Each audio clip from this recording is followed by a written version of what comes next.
mes chers amis. Allons au Bénin. Patrice Talon vient de faire condamner, c'est lui qui a fait condamner son ami de longue date, Olivier Bokor, à 20 ans de prison, avec son ancien ministre des Sports, Homeki, 20 ans de prison, je pense aussi. Ils ont pris 20 ans de prison au motif qu'ils ont tenté de renverser le président Talon et même de le tuer. J'ai écouté près d'1h30 de le réquisitoire du procureur, qui lui d'ailleurs avait demandé 10 ans de prison, avant que les 3 juges désignés par Talon, mettent 20 ans. Moi, ce qui m'intéresse beaucoup dans cette affaire, c'est ce dont on accuse, ce sur la base de quoi on accuse Olivier Bokor et l'ancien commandant de la garde présidentielle d'avoir voulu tuer le président Talon. Les seuls faits que moi j'ai pu repérer, c'est qu'Olivier Bokor aurait donné de l'argent à l'ancien commandant de la garde présidentielle. Des sommes importantes. Les seuls faits que je retiens, c'est qu'on aurait trouvé chez M. Olivier Bokor des sommes d'argent importantes. De la taille du milliard. Et quand je lis toutes les minutes du procès et que j'écoute même, etc., on part du principe que Olivier Bokor distribuait cet argent pour que Talon soit renversé. Mais personne n'explique qui allait prendre le pouvoir dans le coup d'État qui était supposé être fait par Olivier Bokor. Et aucun document ne dit de manière très précise la forme qu'allait prendre la succession de Talon après sa chute supposée. Alors, moi de l'extérieur, quand je regarde cette affaire, elle ressemble à beaucoup d'autres affaires fabriquées par les dictateurs pour se débarrasser de leurs rivaux. Ça ressemble littéralement aux affaires qui ont été fabriquées en Côte d'Ivoire contre Guillaume Soro par Alassane Ouattara. Ça ressemble aux affaires qui furent montées par Yahi Boni, par le régime de Yahi Boni contre Talon.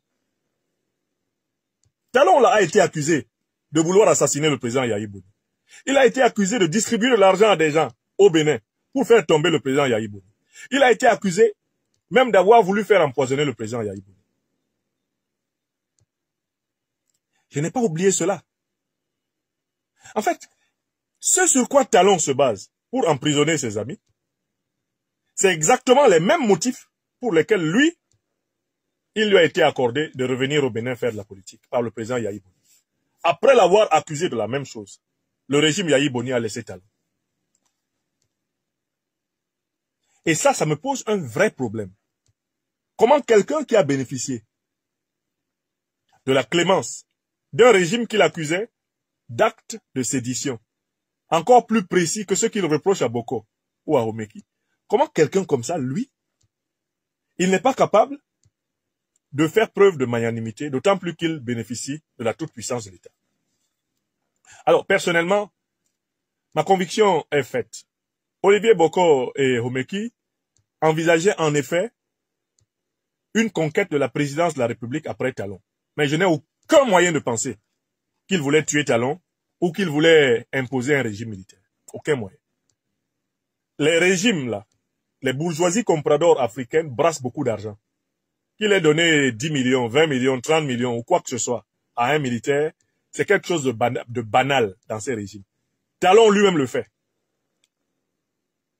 Qui est le plus grand distributeur de valises d'argent de Cotonou, si ce n'est pas Talon? Est-ce que Talon peut dire qu'il n'a jamais donné de l'argent aux militaires quand il était opposant? Ou quand il se préparait à aller vers le pouvoir? Est-ce qu'il peut dire ça? Et si Bokor aurait donné de l'argent au commandant de la garde présidentielle, c'est peut-être uniquement pour que sa sécurité soit garantie. C'est pour lui dire, bon, je suis ton frère. Je veux être candidat en 2026 à l'élection ici au Bénin. Si tu es au courant qu'on veut me faire du mal, pardon, il faut empêcher. Oui. C'est comme ça que ça se fait dans ces bourgeoisies-là. Ils se connaissent tous. Il faudrait qu'on pose les bonnes questions au Bénin. Est-ce que Patrice Talon n'a jamais donné d'argent aux militaires quand il n'était pas président? Il faudrait qu'on pose cette question et qu'on cherche à savoir. Il faudrait qu'on ouvre le dossier Talon sous Yahi Boni parce que Yahi Boni avait des preuves. De nombreux financements, de circulation de sommes d'argent. Donc, Olivier Bokor a eu sans doute l'ambition d'être président après son ami, Mais je dis qu'il est béninois, il a le droit de vouloir être président. Il n'a pas le droit. Même Homeki, même s'il a été ministre de Talon, il n'a pas le droit de vouloir être président en 2026. Il a le droit.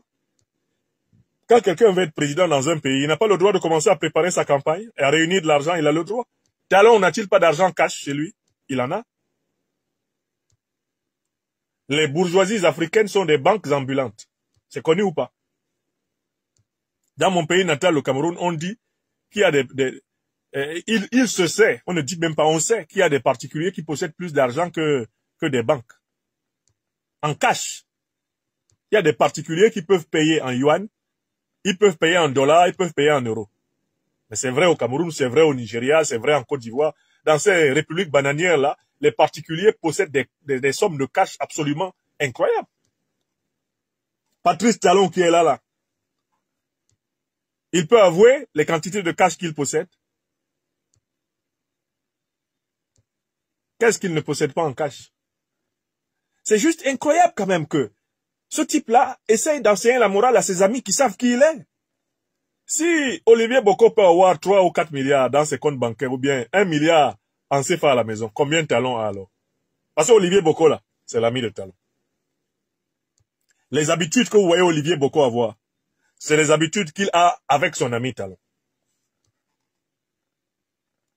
Bon. Donc, moi, je commence par vous dire que je ne crois pas du tout que Olivier Boko voulait assassiner Talon. Toute cette histoire-là, c'est du pipeau. Je n'y crois pas. C'est du fabriqué. D'abord, on l'a arrêté, on l'a mis en prison. Ensuite, on a fabriqué toute l'histoire. Même les preuves, là, je n'ai aucune confiance en elles. Deuxième raison. Je ne crois pas aux accusations de Talon contre Boko parce que Talon a modifié les conditions de la justice pour pouvoir condamner Boko. La justice, la loi dit que dans une affaire criminelle, il faut 5 juges. 5. C'est ce que dit la procédure pénale. Le code de procédure pénale béninois. J'ai retenu article 354 ou 356. Ou 254 ou 256. Du code de procédure pénale béninois. Il faut 5 juges. Or, comme Talon a peur de ne pas maîtriser les 2 autres juges, il en a imposé 3 pour s'assurer qu'il va écraser Boko. Donc, pour moi, c'est un deuxième élément qui m'amène à douter de toute la procédure. Je n'y crois pas. C'est pas sérieux. Quand vous voyez l'exécutif modifier la structure judiciaire avant un procès, c'est que c'est un faux procès. Écrivez ça. Quand vous voyez l'exécutif modifier la structure du judiciaire en violation de la loi, sachez que c'est un faux procès qui se prépare. Écrivez ça. Deuxième raison. Béninoise, Béninois, n'approuvez pas Talon. Il est en train de détruire l'état de droit béninois. Mais il y a une troisième raison. Mon ascension a été attirée par la peine qui a été infligée. 20 ans. Tout de suite, dès que j'ai entendu 20 ans, j'ai dit voilà. C'est la contamination ouattarienne. Tikendi a chanté gouvernement 20 ans. Il parlait de qui? Alassane Ouattara. Alassane Ouattara a distribué une brochette de condamnation de 20 ans spectaculaire. C'est du jamais vu en Afrique. Il était même prêt à donner 20 ans aux arbres qui poussent dans la cour de ses opposants. 20 ans d'interdiction de pousser. 20 ans Babou. 20 ans Simone Babou. 20 ans Blé Goudé. 20 ans Guillaume Soro. 20 ans. 20 ans, 20 ans. 20 ans, 20 ans, 20 ans, 20 ans, 20 ans. Même son partisan, Tikenja, a chanté gouvernement 20 ans parce que c'était trop et que sa carrière de Rasta était menacée s'il ne chantait pas. Donc la signature des 20 ans est bel et bien la marque déposée de la Ouattari. Et Alassane Ouattara est le professeur de dictatorologie de Talon Patrice. Je vous ai dit ça depuis longtemps. Quand je vous disais ça, vous ne me croyez pas. Vous allez voir. Ça, c'est la 4e observation que j'apporte sur ce sujet. Et la dernière observation, c'est tous ceux qui doutent que Patrice Talon veut faire un 3e mandat, qu'il continue à douter. Mais voilà, il n'arrête pas de donner les indices. Si tu as l'intention de partir du pouvoir politique l'année prochaine, est-ce que tu as intérêt à emprisonner les gens pendant 20 ans?